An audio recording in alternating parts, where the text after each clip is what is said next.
I'm Marcel Clark. This is Hustle and Grow. And I'm sitting here with one of my favorite people, Mark Gilbert. Now, you guys always know I'm always yapping my mouth about the residential franchise that I used to own, right? This guy right here was my mentor in that space. The franchise was the Maids, and now this person, Mark, is like one of the leading people, top tier franchise owners, making the most money out of all of them, because I tell you, I'll bring you the best. So welcome to the show, Mark. Hey, thanks, Marcel. Hey, so I think that's a great starting point. Like, tell my viewers why you decided to even go for franchise. Well, you know, I grew up in Alaska. My parents had a hotel and a restaurant, and I grew up working in hotels and restaurants. And at 18, I said, I don't like working in hotels and restaurants. It's hard work.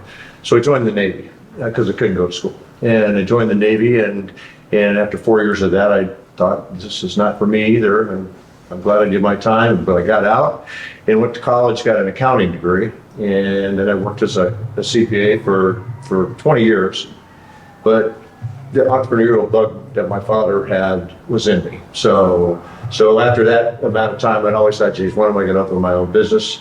And I went in and looked at franchises, because franchises are, at 45 years old, when I decided to go in, I wanted something that was already established, and the wheel was built, and it's pretty easy to follow their rules and do what they tell you to do, and they tell you to do it, and it works. That's interesting that you said that, because again, here we go with a track record, right? He said that entrepreneurial bug was in him from his dad, right? So you had like, your dad owned restaurants. Yeah. And do you just recall that when you were a kid? Like, why was that in you? Well, I can tell you that my father dropped out of high school, right, and went to Alaska in early 50s, and before it was a state, and he took advantage of that. He built restaurants that weren't there, that didn't exist at the time, and so my dad, from as far as I can remember, always told me, you don't want to work for anybody. You don't want to work for anybody. Wow. So when I graduated from college with my accounting degree, my dad I was the first in my family to do that. My father's first thing to me was, okay, you graduated. Let's knock one of the walls out of the rooms down at this hotel and hang a shingle out there and put Mark Gilbert CPA. I said, no, Dad, it doesn't work that way. I got to go out and learn how to be an accountant first, right? Yeah.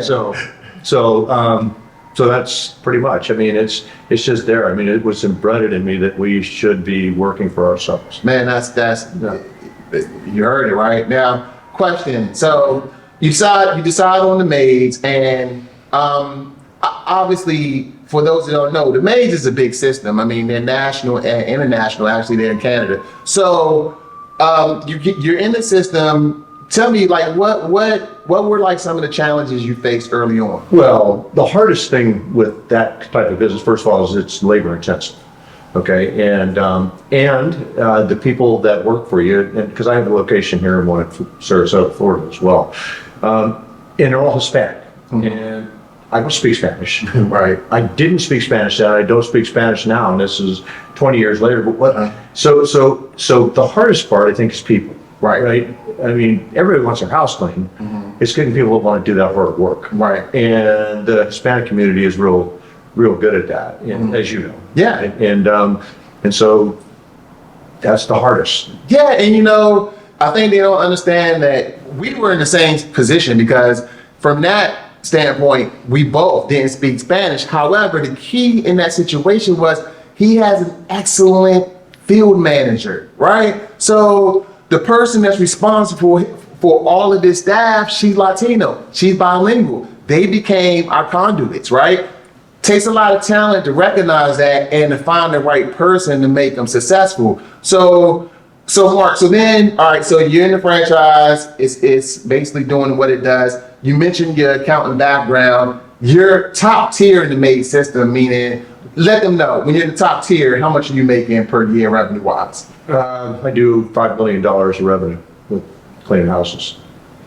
So your accounting background, did that play a role? Oh, absolutely. I mean, I think, honestly, I've always, the funny thing is that what I do in accounting in my own business is so much easier than what I did at the corporate level. Yeah. I mean, it's really simple stuff unless you don't know it. Right. And if you don't know it, then it can be the death of you in a small business. Yeah. In fact, that's what I think most failure in small business is, because people just can't count their money. Right. They don't know how to run an office. They don't know how to keep records, and it's a big strength. I've always called accounting the language of business. If you speak accounting, you got it. So That's a real technical breakdown. And see, now think about it. So he's on a different level. He's grossing a lot in his businesses, but that's his background in accounting. So if you don't have his level of skill, what should you do? Find an accountant, a good accountant, because Mark is selective. Like he's just a different breed, and he's used his skill set to take him to another level. But everybody's not great at accounting. I'm like accounting 101 over here. Like I can do the basic debits and credits. I'm not Mark. But just think about that. He fed it to his skill set, and look where he is. So that's good. So then you're pretty dominant in Loudoun County. What made you expand and like think you're in Florida too, right? yeah. Okay. Well, I've been looking to expand, and I was looking close. Well, not really close. I think my first expansion was down in Atlanta, and I flew down to Atlanta, and I met with the existing franchisee that was wanted out, and they're a decent sized business. But I got down there, and I do my due diligence, I do homework, and I just didn't make any sense. And then I looked in Glen Burnie, Maryland, at Wayne. Yeah. Wayne's old franchise, and because it was up for sale, it's fairly large franchise. Right. And I was just about to buy it, pull the trigger on it, but the difference between me and somebody coming off the street is that I know the value of those businesses, and so I made an offer based on that, which is lower than what they had wanted. Right. And they were sitting on it, thinking about it, and along came another person with a lot of money that said, "I'll give you your asking price," which ended up being a good thing, because the next phone call I got was from somebody down to Sarasota that said, and I knew that franchise was doing really well. They said, "Hey, I'm thinking of this from," I don't know if you knew Adam Porter or not. He's a franchisee. He's a friend of mine. He says, "Mark, Marcel, I want to get out. I can't take this many people anymore, and I'm going to do something else." He said, "You interested?" I said, "Yeah, of course I am." I threw my hands up here and gave up. And then that call, and I really didn't know much about Sarasota. All I knew is that it was a successful business. So, and I bought it. And the thing is, I also had went to a convention with a multi-unit convention in Las Vegas years before, and I remember there was a guy up there that owned a whole bunch of Johnny Rocket restaurants, right? A lot. Even like 3 of them. Okay. He flew around in his own jet, and this guy knew stuff. And he was speaking, and somebody asked me, "See, how do you, when you're opening a business, how do you find the next business to buy?" He said, "Well, I'll tell you what I don't do. I don't say that business has got to be next to me." Right. He says, "I find a successful business anywhere, No matter where and it I is. buy it." No matter That's a where it is. high level introduction to what we call acquisitions. All right. So there are certain ways you can grow, right? You can grow this marketing organically, la, la, la. But what Mark has done is Mark was already predominant right here in our area. So he decides that, look, let me see other opportunities. And if you were listening to what he said, there were different opportunities he passed on. He passed on ATL, right? Atlanta. He had a deal on the table in Maryland, but he sized it up due diligence wise. Here comes accounting again. He knew what it was worth. He gave them a reasonable offer, but they passed, right? And he was okay with that, because then another deal comes in Sarasota. So again, that's a high level. You're not gonna find that anywhere else. You have a franchise owner talk to you about how he's grown that franchise, and again, acquisitions is a big deal. So that's huge. And so, all right, so you're doing that. Question for you, if I go in reverse for a second, do you feel like it's better to own a franchise or try to create a residential cleaning company organically? If I was started 10 years earlier than I did, I think in the situation was good for me, and it has worked tremendous. I mean, it's changed my life, my family's life. Okay. If I had started this at 35 and kind of knew a little bit, which I may not have, at 35, I was still kind of a kid, right? Yeah. And, but if I had a little bit more knowledge, and I would have probably wanted to start from owning myself. Okay. I mean, there are benefits to a franchise. I mean, people say, oh, I pay this royalty. And yeah, but the royalty buys you advertising, recognition, help that you don't get, you know. So what I like the most about being in a franchise is that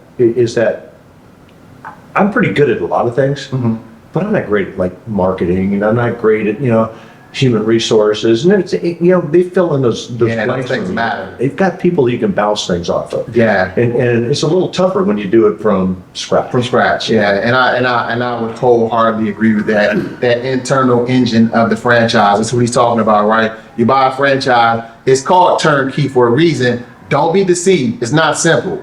But the fact of the matter is, what Mark isn't good at, he has resources that are great at. You see how that came together? That's why he's saying that, okay, yeah, maybe when he was younger he would, but now he's like, look, that was just the best move possible. So, all right, so now, incredibly successful, doing your thing in residential cleaning, you've expanded. Like, what's next for Mark Gilbert? Hate to say it, but retirement, maybe. What? Maybe. Oh, no. Yeah, you'll never retire. Retire? No, I think, you know, honestly, I had thought, in fact, I was branching out, I was going to expand into West Palm Beach, and which was pretty close to me in Sarasota, Yeah. right? It's a 3-hour drive. Yeah. But, you know, I got to think, I'm 65 years old now, I'm pretty happy. I mean, I'm pretty happy, I'm pretty content. I have great managers in both locations. I really don't do much. Yeah. You know, I go in and give people grief once in a while, and you know, pay the bills, do the taxes, you know, deal with. I just had an audit the other day by Virginia Department of Labor, and Wow. deal with those kind of things, you know. Yeah, the high level stuff. And then after that, I kind of clean my pool. Can you describe the level of freedom you've experienced now that you know you've reached this plateau? Like, I can tell you this, you know, I don't come from a ton of money. You know, my dad would have thought we had a lot of money, but we didn't. Okay, and there's nothing. I mean, I'm sure there's a lot of things out there that I can't get, but there's nothing that I want that I can't get. right. And it's, if I want to go on vacation, I go on vacation. You know, the only thing I say about this is that it sounds like I'm not working, but I am working. You know, I'm working 24 hours a day. Yeah. I think about it, I dream about it, I wake up, you know, to it. And, but the great thing is I work on the plane, you know, I work on the beach, I can work anywhere I'm at and do the same thing that I'm doing. I just really want to go into the office because I want people to know that there's leadership, you know, they gotta see that once in a while, and to know that, yes, we're still here. You know, I do the Christmas parties, I do, you know, walk around, hug people and stuff, and let them know that, thank them for being there, because if they weren't doing it, I'd be doing it. Yeah. See, he on CEO level, but pick up on that, what he said about leadership, okay? You still want to be present in your business. You want people to see you. They need to know that you care. They need to know that you're acknowledging them. It's an intangible asset that, you know, moves your organization forward and keeps you going. Where can my people find you? All my viewers. What's your web address? Like, tell them about yourself. Maids.com. The Maids.com. Oh, Maids.com.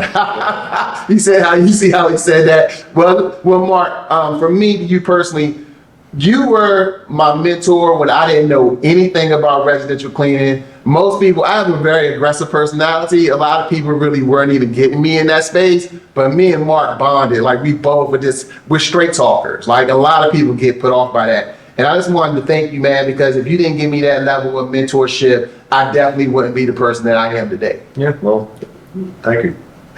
Mark Gilbert, everybody, and thank you for coming through Hustle and Grow. All right, man. All right. Thank you, Marcel. I know you love the channel. Please subscribe, hit that like button, and remember, if hustling's in your DNA, ride with me and watch us grow.